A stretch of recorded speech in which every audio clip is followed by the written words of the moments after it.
우리 2부 예배 오르신 여러분에게 오늘 또 하나님이 풍성한 은혜 베풀어 주시기를 바랍니다. 스티브 코비가 쓴 성공하는 사람의 7가지 습관이라는 책에 보면은 시간 관리보다 중요한 것이 방향 관리다라는 이야기를 합니다. 이민생활하는 우리들 얼마나 바쁘게 생활하고 있습니까?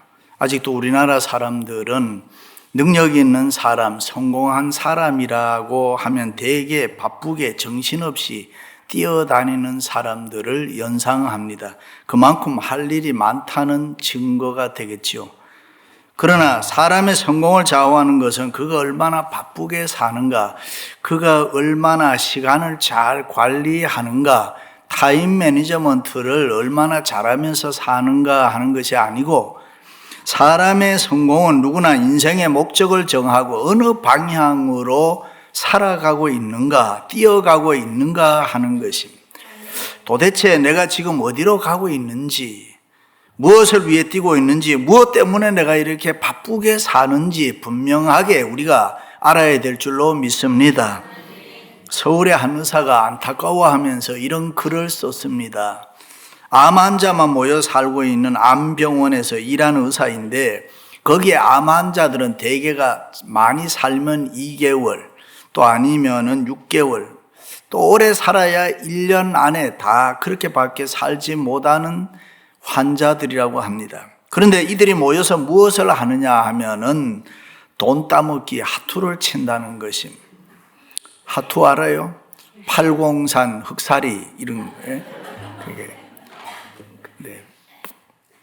어떤 사람은 돈을 따고 나서 그렇게 좋아한다고 해요. 오늘은 3만 원 땄다, 오늘은 5만 원 땄다.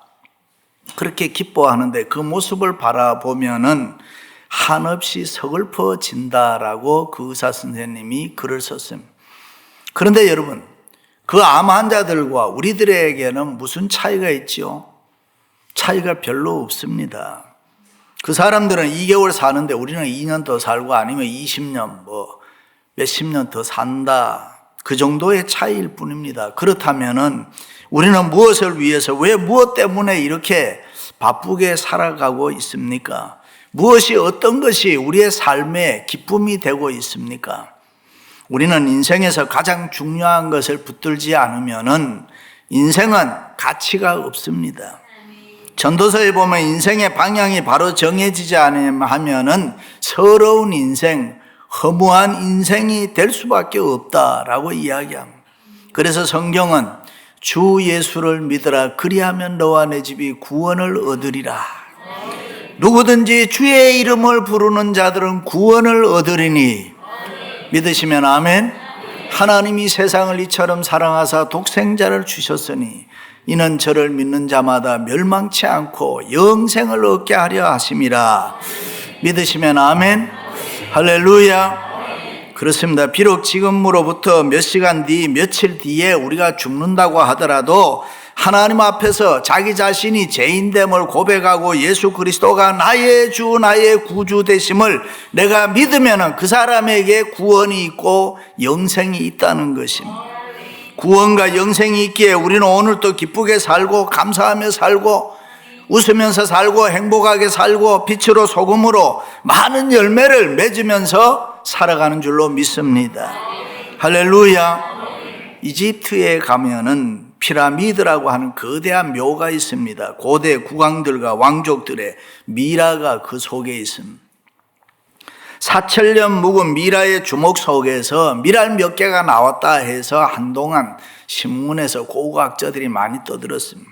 재미있는 사실은 그 미랄 몇 개가 죽은 사람, 이 미라의 손이 아니라 만약에 옥토에 떨어졌다 그렇게 하면은 4,000년의 세월이 흘렀으면 얼마나 많은 열매를 맺었을까.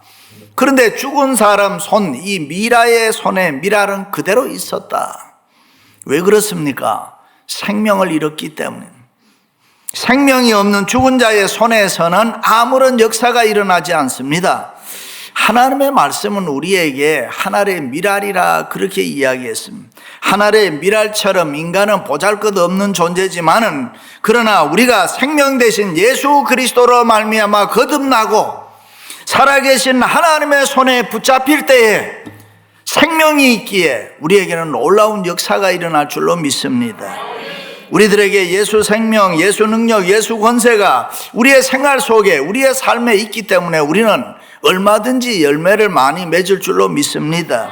상상할 수 없는 수많은 위대한 축복들을 저와 여러분은 만들 수 있는 줄로 믿습니다. 사람들이 보통 염려하고 근심하고 걱정하는 것 모두가 다 우리 가까이 있는 문제입니다. 세계 평화를 위해서 밤잠 설치는 분이 있습니까? 뭐 통일 하는데 우리가 대한민국 통일 안 돼가지고 식사 못하는 분이 있습니까? 모두가 다 가까이 있는 가정 문제, 자녀 문제, 직장 문제, 사업 문제, 그런 것 때문에 우리가 염려하고 근심하고 걱정하고, 때로는 내 주위에 가깝다고 하는 친구, 이웃 때문에 상처를 받고 힘들어하고 괴로워합니다. 그러나 그런 문제는 여러분 백날 쳐다봐도 답이 없습니다. 피곤하지 해결이 없습니다. 달라지는 게 없습니다. 그래서 사람은 쳐다보는 걸 잘 봐야 됩니다. 그래서 인간을 헬라어로 안드로포스라 그래. 위를 쳐다보는 존재라. 내가 산을 향하여 눈을 들리라. 나의 도움이 어디서 올까? 나의 도움이 천지를 지으신 여호와에게서로다. 하나님 쳐다봐야 하나님이 우리를 도와줄 수 있고, 하나님 쳐다봐야 내 힘든 거, 염려, 근심, 걱정, 상처 하나님이 치유해 주실 줄로 믿습니다.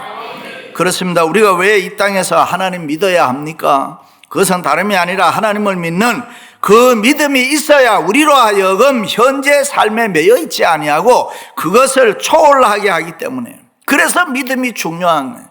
다시 말해 매사를 하나님의 시각으로 본다. 하나님의 눈으로 멀리 볼 수 있게 바라볼 수 있는 시력을 하나님이 우리에게 주신다. 시각의 변화, 패러다임의 변화, 그것이 믿음의 특징입니다. 독수리가 왜 힘이 세냐? 밝은 눈, 좋은 눈 때문이라고 합니다. 그래서 복음이란 예수 그리스도를 믿는 사람들의 이 시각, 보는 눈을 바꾸어 줌으로 순간적으로 강력한 사람이 되고 파워풀한 사람이 되는 줄로 믿습니다. 할렐루야. 구약에서 하나님의 백성을 대표하고 있는 12지파는 야곱의 12아들을 통해서 이루어졌습니다. 야곱의 12아들은 레아, 라헬, 빌라, 실바라는 네 여인을 통해서 이 땅에 출생했습니다. 오늘 본문에 나온 아셀은 레아의 시녀였던 실바의 아들입니다. 아셀 지파는 다복하고 풍요로운 삶을 산 지파였다. 아셀은 원래 기쁨이란 뜻입니다. 그러나 원문을 좀 더 깊이 보면은 축복이라는 말로 번역하는 것이 더 정확하고 타당합니다. 참으로 놀라운 사실은 먼 훗날 하나님께서 이 아셀 지파를 통해서 축복이라는 것, 블레싱이라는 것, 이게 도대체 뭐냐는 그 의미를 잘 가르쳐 주고 있습니다. 아셀은 다자한 복을 받으며 그 형제에게 기쁨이 되며 그 발은 기름에 잠길지로다. 내 문빗장은 철과 노시 될 것이니 내 사는 날을 따라서 내게 능력이 있으리로다. 할렐루야. 요즘 성경은 이게 조금 번역이 달라졌어요. 그래서 나는 옛날 성경으로 하는 거예요, 그냥. 할렐루야. 그렇습니다. 자녀 많이 낳고 다른 형제에게 기쁨이 되고 좋은 기름, 풍성한 기름, 많은 재물의 축복을 받고, 또 다른 한편으로는 영적으로 성령 충만하고 아무도 넘보지 못하는 강력한 힘에 의해서 철과 노수로 보호되는 가정 뿐만 아니라 하나님께서 공급하시는 힘과 능력이 그의 사는 날 따라서 함께 하실 것이라. 여러분 듣기만 해도 기분 좋잖아요. 대단하고 엄청난 축복 아닙니까? 저와 여러분에게도 이런 복이 있으시기를 주님의 이름으로 축원합니다. 할렐루야. 한국교회 초기에는 복이라는 개념을 이해할 때 기복사상에서 복을 많이 이해했습니다. 과거 우리의 조상들은 복이라 하면 오래 살고 부자 되고 성공하고 출세하고 자식 많이 낳는 것, 그것도 아들을 많이 낳는 것, 그걸 복이라 그래 생각했습니다. 이런 사상 배경이 우리에게 있기 때문에 우리는 성경을 읽다가도 복이라는 단어가 나오면 의뢰이 출세하고 성공하고 부자 되는 것이라 생각합니다. 그래서 성경이 말하는 복이 무엇인지 어떤 것인지 살피지도 아니하고 놓칠 때가 많이 있습니다. 성경의 복은 부자 되고 성공하고 장수하는 것보다가 이 세상에서 훨씬 더 중요한 축복이 많이 있다라고 가르친, 예를 들면은 오늘 장로님 기도한 대로 복 있는 사람은 악인의 길을 쫓지 아니하며 죄인의 길에 서지 아니하며 오만한 자의 자리에 앉지 아니하고 오직 여호와의 율법을 즐거워하며 그 율법을 주야로 묵상하는 자로다. 여기서 복 있는 사람은 어떤 사람이냐? 첫째는 하나님이 기뻐하시는 경건한 인격을 가진 사람이 복 있는 사람이다. 두 번째는 하나님이 기뻐하시는 삶을 살아가는 사람을 복 있는 사람이다. 다시 말해 돈이 없어도 출세를 많이 못해도 아들을 못 낳았어도 하나님께서 원하시고 기뻐하는 삶, 악인의 길을 쫓지 아니하고 죄인의 길에 서지 아니하며 오만한 자의 자리에 앉지 아니하고 경건하고 겸손하게 살아갈 수 있다면은 바로 그 사람이 하나님 보시기에 복받은 사람이다. 믿으시면 아멘? 물론 그렇다고 해서 세상에서 돈 많이 벌어 부자 되고 출세하고 성공해서 존경받는 것이 복이 아니라 그런 또 말은 아님. 성경에는 눈에 보이는 물질, 재물 그것도 상당히 많은 부분에서 축복이다라고 우리에게 가르치기 때문입니다. 그런데 이 세상 것만 가지고 나는 어떤 사람은 복받은 사람이 아니다, 스스로 나는 팔자가 어쩌고 저쩌고 팔자 운운하면서 자기 스스로를 불행하다고 생각하는 사람들이 생각 외로 많다, 그런 말입니다. 축복이 무엇인지 잘 몰라서 그렇습니다. 복은 소유가 아니고 성경을 가만히 보면 깨달음이다. 아, 나는 참 복받은 사람이다. 깨닫는 것이 복이다, 그 말이에요. 아, 나는 하나님의 사랑을 많이 받은 사람이다. 아, 나는 하나님의 은혜를 많이 받은 사람이다. 이렇게 생각하는 사람은 복받은 사람이다. 그렇습니다. 성경에 나타난 복의 개념을 유심히 살펴보면은 처음에는 구약에서는 하나님께서 복에 대해서 말씀하실 때에 우리 인간이 좋아하는 것, 육신적인 것, 물질적인 것을 축복이라 그렇게 가르쳤습니다. 좋은 땅을 얻게 된다, 곡식이 풍성해서 농사가 잘 된다, 건강해서 장수하게 된다, 너 창대하고 왕성해서 거부된다. 뭐 그러다가 점차적으로 이 물질적인 복이 육신적인 복만이 아니라 하나님의 뜻을 따라서 경건하게 말씀에 순종하며 사는 것 복이라고 축복이라고 가르친, 그러다가 신약에 와서는 인격적이고 영적인 차원에서 복을 축복이라고 가르쳐 주는 것입니다. 다시 말해서 우리가 이렇게 이해해 볼 수 있습니다. 어린아이에게 복을 가르칠 때에 아무개야 복이란 하나님의 뜻대로 경건하게 사는 게 복이다. 그러면 이 아이가 기억을 깨닫지를 못한다, 그 말입니다. 그렇게 얘기하면 무슨 말인지를 모릅니다. 처음 어린아이에게는 아이들이 좋아하는 사탕이나 장난감 하나 사주면서 너 복 받았다 그렇게 가르치면은 그 다음 어느 정도 성장한 다음에 그 다음 단계를 줘야 되지요. 장난감 많이 갖는 게 복이 아니다. 부모님 말씀에 순종하고 너가 열심히 공부하고 착하게 살아가는 거, 그것이 복이다. 또 거기서 멈추면 안 되잖아요. 점점 차원이 높아가는, 수준을 높이 복을 가르친단 말이지. 그것을 신학자들은 점진적 계시라 그렇게, 한 번에 다 보여주면 뭔 말인지를 모르니까 한 번에 다 보여주면은 우리가 어떻게 깨달아요? 축복의 개념도 그렇다. 그러면 하나님께서 처음부터 경건하게 살아라, 인격적으로 바로 살아라, 성령 충만한 게 복이다, 뭐 그렇게 가르치면은 수준 낮은 우리의 옛 사람은 그게 무슨 말인지 깨닫지를 못한다. 그러므로 육신적인 것, 물질적인 축복을 통해서 먼저 복을 다 가르치고 그러다가 하나님을 신령하고 영적인 아니면 인격적인 축복을 그 다음에 가르친. 그래서 예수님께서 산상수훈에서 심령이 가난한 자는 복이 있나니, 애통하는 자는 복이 있나니, 온유한 자는 복이 있나니. 여러분, 우리 이렇게 말하면 이게 무슨 뜻이라는 걸 알고 있단 말이죠. 아하, 그렇지. 심령이 가난한 사람 복이 있어, 온유한 사람 복이 있어, 내가 하나님 앞에 애통하는 것이 복이다라고 알게 된다. 그것은 다 인격적이고 영적인 축복을 이야기합니다. 그렇게 볼 때 성경이 말하는 진정 복 있는 사람은 누구냐? 그것은 내가 죄인인 줄 알고 하나님 앞에 엎드려 죄를 고백하고 용서 안 받고 하나님의 자녀로 참 자유를 얻었을 때에 나는 복되도다 외칠 수 있는 줄로 믿습니다. 그럴 때 그 밖에 모든 축복은 육신적인 축복, 건강의 축복, 물질적인 축복, 뭐 그 밖에 필요한 모든 것을 하나님이 우리에게 주시는 줄로 믿습니다. 할렐루야. 그렇다면은 하나님께서 왜 우리에게 복을 주셨을까요? 그것을 물어봐야 됩니다. 오늘날 많은 그리스도인들이 하나님이 나에게 건강 주셨다, 하나님이 나에게 물질의 축복 주셨다, 하나님이 나에게 성령으로 충만하게 하셨다라고 말은 하는데 그 다음은 하지를 않아요. 축복을 받았다, 거기서 끝나면 무슨 의미가 있습니까? 일찍이 하나님께서 아브라함에게 내가 내게 복을 줄 것이다, 너는 복의 근원이 되라 그랬어요. 여기 복의 근원이란 말은 복을 다른 사람에게 나누어 주는 사람이 되라.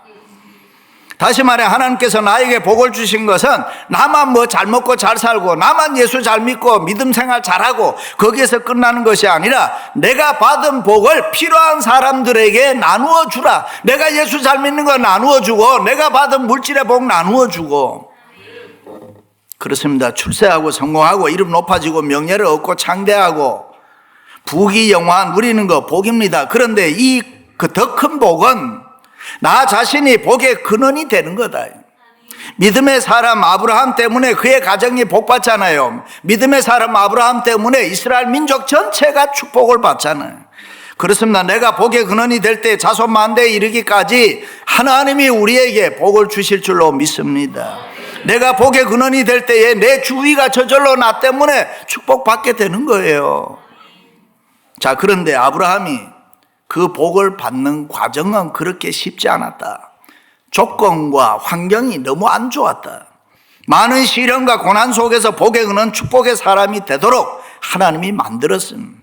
이 세상 환경이나 여건을 초월해서 하나님을 얼마나 잘 믿고 순종하느냐, 그것을 보고 하나님께서는 복을 주시는 거예요.